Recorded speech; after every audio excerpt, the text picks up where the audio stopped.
Welcome back मित्रांनो. मागच्या भागामध्ये आपण टॅक्सेबिलिटी ऑफ इंडिव्हिज्युअल पर्सन हे आपण यामधील प्रॉब्लेम नंबर 1 पाहिला आपण. आता आज आपण प्रॉब्लेम नंबर 2 पाहणार आहोत. Doctor Sharma has given following details of his income, compute his tax liability. Doctor Sharma यांनी त्यांचं उत्पन्न जे झालेले ते उत्पन्न दिलेले आहे आणि कर निर्धारण वर्ष 21-22 या वर्षासाठी आपल्याला त्यांना किती टॅक्स बसणार आहे किंवा त्यांना किती टॅक्स द्यायचा आहे हे आपल्याला काढायचं आहे. Salary from private sector company, तर त्यांना मानधन वेतन मिळालेलं आहे. त्यांना प्रायव्हेट सेक्टर कंपनीकडून 6 लाख रुपये वेतन प्राप्त झालेले आहे.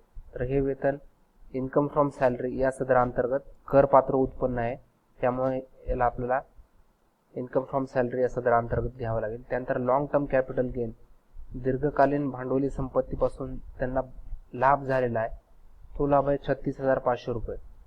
तर इन्कम फ्रॉम कॅपिटल गेन आहे 36,500 रुपये. It is also taxable under the head income from capital gain. त्यानंतर इंटरेस्ट ऑन फिक्स्ड डिपॉझिट, त्यांनी बँकेमध्ये काही रक्कम ठेवलेली आहेत, पैसे ठेवलेले आहेत आणि त्यावर त्यांना व्याज प्राप्त झालेले 22,600 रुपये. आता हे 22,600 रुपये याचा जर आपण स्त्रोत जर पाहिला तर तो स्त्रोत आहे that source is income from other sources. तर हा झाला त्याचा स्त्रोत. Income interest on fixed deposit किती आहे 22,600 रुपये. तर हे देखील करपात्र उत्पन्नच आहे, पण यावर देखील आपल्याला कर भरावा लागेल. त्यानंतर he deposit in ELSS account ₹6,000 per month. तर त्यांनी काय केलेलं आहे, ELSS अकाउंट म्हणजे इक्विटी लिंक सेव्हिंग स्कीम मध्ये 6,000 रुपये दरमहा जमा केलेले. आता ही त्यांनी सेव्हिंग केलेली आहे, तर सेव्हिंग केलेली असल्यामुळे आपल्याला ते डिडक्शनच्या अंतर्गत घ्यावं लागेल. तर आता ग्रॉस टोटल उत्पन्न त्यांचं ग्रॉस टोटल इन्कम झाले 6,59,100 रुपये. ह्या तिन्ही मार्गाने जे काय उत्पन्न झालेले त्याची बेरीज येते 6,59,100 रुपीज. याला म्हणायचं आपण ग्रॉस टोटल इन्कम. आता यामधून काही वजावटी आपण घेतलेल्या नाहीत. वजावटी न घेता जे उत्पन्न येते त्याला ग्रॉस टोटल इन्कम असं म्हणतो. आणि वजावटी घेतल्यानंतर जे काय उत्पन्न येईल, म्हणजे ह्या वजावटी घेतल्यानंतर जे उत्पन्न मिळेल त्याला आपल्याला नेट टॅक्सेबल इन्कम असं म्हणता येईल. म्हणजे त्या रकमेवर आपल्याला टॅक्स भरावा लागेल. तर बघूया त्यांनी कोणकोणत्या प्रकारच्या वजावटी घेतलेल्या आहेत. हे deposit in ELSS account ₹6,000 per month. तर त्यांनी ELSS account equity link saving scheme यामध्ये त्यांनी दरमहा 6,000 रुपये डिपॉझिट केलेत. तर 6 महिन्याचे 72,000 रुपये होत आहेत. तर टोटल हे 72,000 रुपये अंडर सेक्शन 80C च्या अंतर्गत हे करमुक्त आहे. म्हणजे हे जे उत्पन्न झालेलं आहे त्या उत्पन्नामधूनच त्यांनी 72,000 रुपये ELSS या अकाउंटमध्ये जमा केलेले आहेत. त्यामुळे हे करमुक्त आहेत, यावर कुठल्याही प्रकारचा आपल्याला टॅक्स देण्याची गरज नाहीये. 80Cचं सदर पाहत असताना आपण बरेचसे त्या ठिकाणी बाबी पाहिलेल्या आहेत, जसे की डिपॉझिट इन ELSS यावर आपल्याला कर भरण्याची जी रक्कम आहे त्यावर आपल्याला कर भरायची गरज नाही, किंवा LIC मध्ये काही पैसे दिलेले असतील त्यावर देखील आपल्याला कर भरायची गरज नाही. RPF असेल, PPF असेल, मुलांची ट्युशन फी असेल, तर हे सर्व आपण रक्कम बाहेर देत असतो, त्यामुळे त्यांना आपल्याला ETC च्या अंतर्गत वजावटी मिळत असतात. त्यानंतर and in LIC ₹4,000 per month, त्यांनी LIC मध्ये देखील 4,000 रुपये दरमहा जमा केलेले आहेत. तर त्यांनी विमा काढलेला आहे, तर यावर देखील आपल्याला वजावट मिळते. 12 महिन्याचे 4,000 रुपये प्रमाणे 48,000 रुपये होत आहेत. त्यानंतर he paid tuition fee of his children ₹24,000. तर त्यांनी मुलांची ट्युशन फी देखील दिलेली आहे. शाळेमध्ये मुलं जेव्हा शिकायला जातात तर त्यांना आपल्याला ट्युशन फी द्यावी लागते. शाळेमध्ये ट्युशन फी म्हणून एक रक्कम असतो, त्या रकमेच्या अंतर्गत त्यांनी 24,000 रुपये जमा केले. तर याची देखील वजावट आपल्याला अनुच्छेद 80C च्या अंतर्गत घेता येते. तुम्हाला एक गोष्ट लक्षात असेल, 80C च्या अंतर्गत we can not claim more than 1,50,000 rupees. तर 1,50,000 रुपयापर्यंत या व्यक्तीला या ठिकाणी करमुक्त उत्पन्न मागता येते गव्हर्नमेंटला.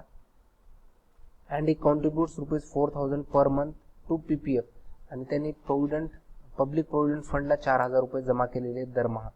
तर याची देखील आपल्याला वजावट या ठिकाणी मिळेल. तर 4,000 रुपयाप्रमाणे 48,000 रुपये 12 महिन्याचे होत आहेत. अशी एकूण त्यांनी 1,92,000 रुपये काय केलेले आहेत, हे त्या ठिकाणी जमा केलेले आहेत.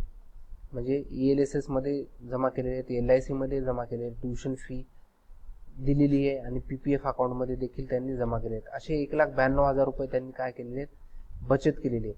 पण गव्हर्नमेंट काय सांगतं, तुम्ही बचत किती जरी केली तर तुम्हाला 1,50,000 लाखाच्या वर तुम्हाला सूट मिळणार नाही.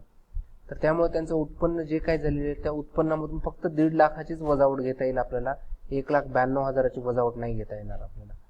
तर 1,50,000 लाखाची किंवा 1,50,000ची वजावट घेतली तर आपल्याला या ठिकाणी नेट टॅक्सेबल इन्कम आपल्याला मिळेल 5,09,100 रुपये.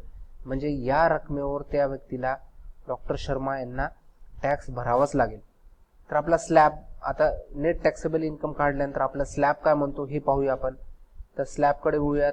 या ठिकाणी मी तुम्हाला समजण्यासाठी प्रॉब्लेमच्या बाहेर या ठिकाणी कॅल्क्युलेशन करून दाखवत आहे. तर टोटल टॅक्सेबल इन्कम आहे 5,09,100 रुपये. त्यापैकी सुरुवातीचे 2,50,000 रुपयावर आपल्याला कोणत्याही दराने टॅक्स बसत नाहीये. ते उत्पन्न जे आहे ते नील आहे, 2,50,000 रुपये नील आहे. त्यानंतर 2,50,000 रुपये गेल्यानंतर आपल्याकडे उत्पन्न राहील शिल्लक 2,59,100 रुपये. म्हणजे 5,09,100 रुपयामधून हे सुरुवातीचे 2,50,000 वजा केल्यानंतर 2,59,100 रुपये शिल्लक राहतील. यापैकी सुरुवातीच्या 2.5 लाखाला म्हणजे 2,50,000 रुपयाला 5% दराने 12,500 रुपये टॅक्स लागेल. म्हणजे हे राहिले आता किती टॅक्सेबल इन्कम, 2,59,100 रुपये. यापैकी 2.5 लाखावर 5% दराने 12,500 रुपये आणि राहिले किती मग 9,100 रुपये. या 9,100 रुपयावर आपल्याला 20% दराने टॅक्स द्यावा लागेल, ते येतील 1,820 रुपये. हे कॅल्क्युलेशन आपल्याला प्रॉब्लेम मध्ये देखील सॉल्व्ह करून दाखवावं लागेल त्यांना, किंवा सोडवून दाखवावं लागेल, कारण परीक्षेला अशा प्रकारचे प्रॉब्लेम विचारण्याची दाट शक्यता आहे. तर आपल्याला या ठिकाणी 5,09,100 रुपयावर टॅक्स द्यायचा आहे. तर सुरुवातीचे 2,50,000 दॅट विल बी एक्झेम्प्टेड. तर यावर नील टॅक्स येईल, 0 रुपीज टॅक्स.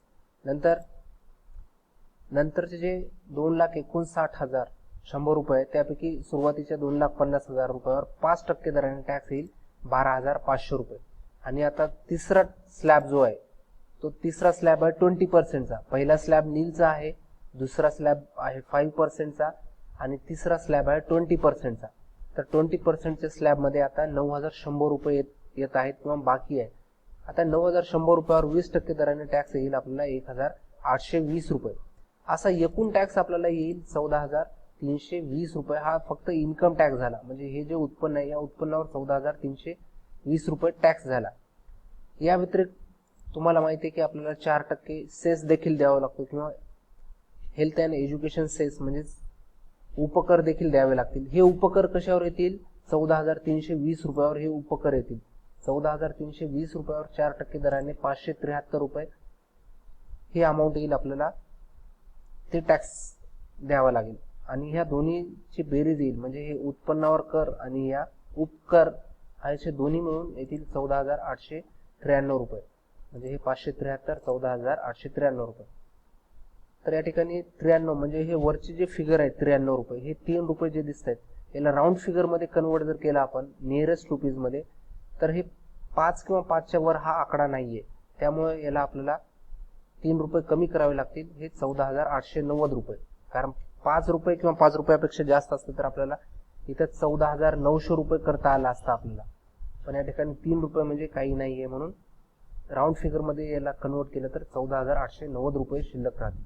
म्हणजे एवढा टॅक्स डॉक्टर शर्मा यांना द्यावाच लागेल. आता आपलं उत्पन्न झालेलं आहे 5,09,100 रुपये. त्यापैकी 14,890 रुपये आपण टॅक्स पे केला, टॅक्स दिला, तर आपल्याकडे शिल्लक उत्पन्न असेल आपल्याकडे 4,94,210 रुपये. तर याला म्हणायचं आपण टोटल नेट इन्कम. हे उत्पन्न झालं आपलं 4,94,210 रुपये. यावर कुठल्याही प्रकारचा टॅक्स नाही, तर आपल्याला टॅक्स लागला 14,890 रुपये. अशा प्रकारचे प्रॉब्लेम परीक्षेमध्ये येण्याची शक्यता आहे मित्रांनो. त्यामुळे अशा प्रॉब्लेमचा देखील सराव तुम्ही करून घ्या. थँक्यू.